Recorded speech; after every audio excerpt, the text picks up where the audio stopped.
আপনারা এখন সবাই বলবেন যে মহিলারা এখন পাওয়ারে আছে, মহিলারা এখন পুরুষ নির্যাতন করে কেউ দেখে না, এটা আর বলবেন না, প্লিজ আর বলবেন না।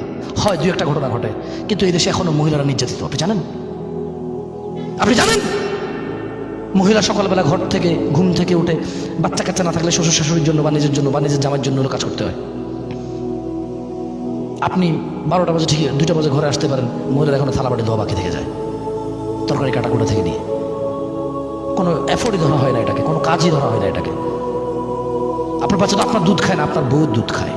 মানে আপনি যা ভাত খান সে তা ভাত খায়, আর আপনার বাচ্চা আপনার বউর থেকে অর্ধেক জিনিস খেয়ে ফেলতেছে এবং আরো প্রয়োজনে বেশি খাচ্ছে ওর থেকে।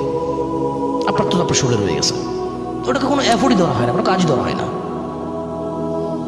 আপনি ঘরে আসলে মানে আপনার আলাদা মেজাজ থাকে, কারণ আপনি কাজ করে আসছেন। আপনার বউ সারাদিন ঘরে কাজ করতে কোনো মেজাজ নাই, ঠিক আছে, আপনি বড় পাঠটা করেন, আপনি কথা কথা তালাকের ধমক দেন কেন?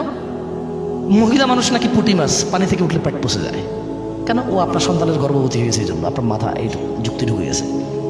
আপনি ওকে পুঁটি মাছ মনে করেন, ওর পেট পচা মনে করেন। আপনি মনে করেন যে ওকে আমি ছুঁয়ে ফেলছি, ধরে ফেলছি, ওর সাথে শুয়ে গেছি আমি, আর কেউ ওকে বিয়ে করতে চাইবে না, এরকম মনে করে আপনার উপর নির্যাতন করেন। কয়টা পুরুষ নির্যাতনের মেসেজ একটা বসে না। আর নির্যাতন যে কারণে ও মদ খায়, ও গাঁজা খায়, আরেক বেটির সাথে প্রেম করে, ওর বউ ওর সম্পত্তি নিয়ে গেছেন, ওর দোষ, মহিলার দোষ না? মহিলা তার সিকিউরিটি নিবে না? মহিলা তার সিকিউরিটি নিবে না?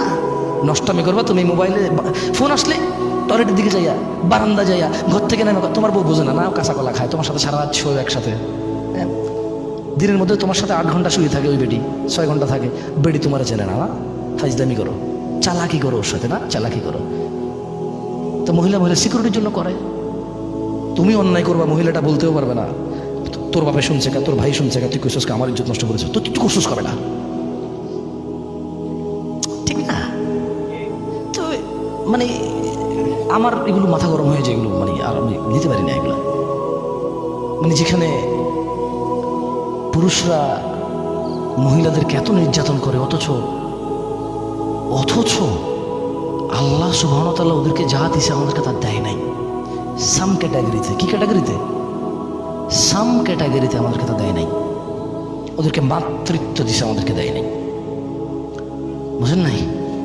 ওদের কথা মুস্তাফা সাল্লাল্লাহু আলাইহি সাল্লাম 3 বার বলেছে, আল্লাহর পরে কে কে কে? মা মা মা। আরে তোমারে না বউ, কারো না কারো তো মা, ওর মারে অন্তত সম্মান করো।